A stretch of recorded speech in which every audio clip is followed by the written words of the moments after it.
Armory disc golfers, welcome back to another video. I have a theory, and I think this disc might be a bigger deal than we've all realized. Let's get into it. This is the Prodigy Club mid-range. It's an overstable mid-range disc that you can only get if you're subscribed to Prodigy's Club membership, and this is how it flies.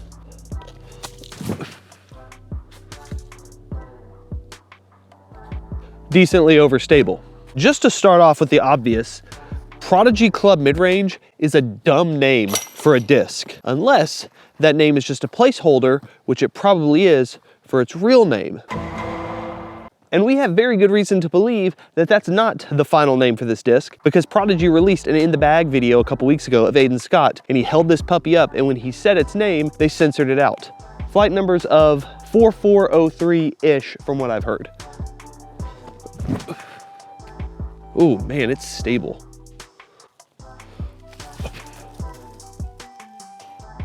Glitches are magical, but that's a separate video. And I'm gonna let myself get sidetracked here for a second and say that I've looked at the dimensions of other mid-ranges and approach discs in Prodigy's lineup, and I think that this is actually more like an approach disc than a mid-range. And I think that from how I've thrown it, I would say its flight numbers are like 4303, which is probably splitting hairs on both of those things, but I think it's relevant. Backhand, Anheuser immediately wants to come out of that. Man, that thing kind of reminds me of like, I don't know, an A2 or something. And what Prodigy Pro do we know that loves throwing overstable approach discs?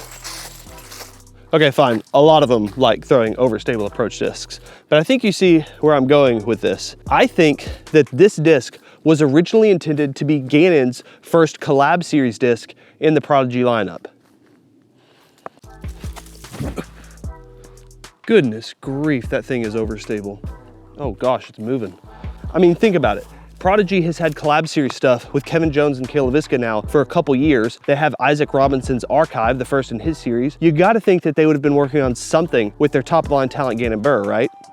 I put the camera this way so you could see that I'm putting directly at an OB ditch behind me, but mom didn't raise no sissy. Go. Mom didn't raise no putter either, apparently.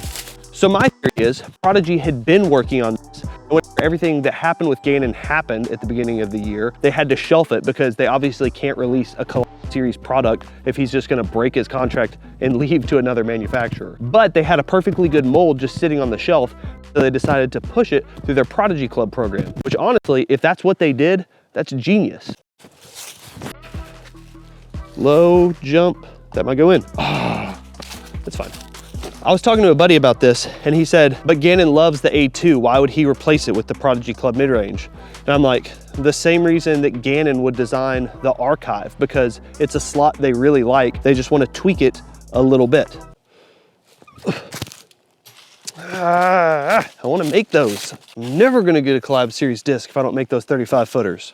So I think that Prodigy is just waiting to name this disc until they see what's going on with Gannon. And also, I assume that because Gannon didn't immediately post something after the conclusion of the Pro Tour season, saying something like, thank you to Prodigy for X number of good years, blah, blah, blah. And Prodigy also has not said something like that. There's gotta be some negotiations going on. And as every day goes by, I kind of start thinking a little more and more that he might be staying.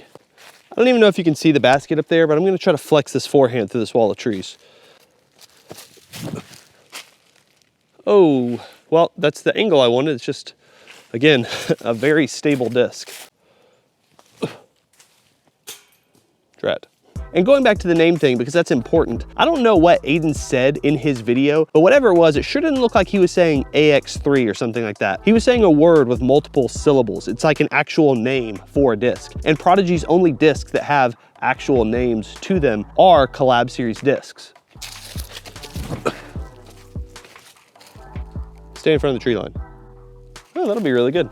As it turns out, it was not very, very good. It was just back in the trees. But it doesn't make sense for this to be Isaac's Collab series disc because he just made the Archive, and having an Archive and another overstable mid doesn't really make sense. It doesn't make sense for Kevin to have the Distortion and this disc. Cale designed the Strider for his mid-range, 6-speed mid-range slot. And so the only person remaining that would make sense for them to do this Collab series disc for is Gannon.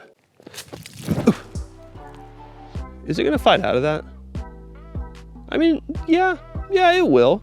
It's not like the most crazy overstable thing I've ever thrown, but that was a lot of angle. I don't even know if this gap is the size of a putter, but I'm about to find out. It was.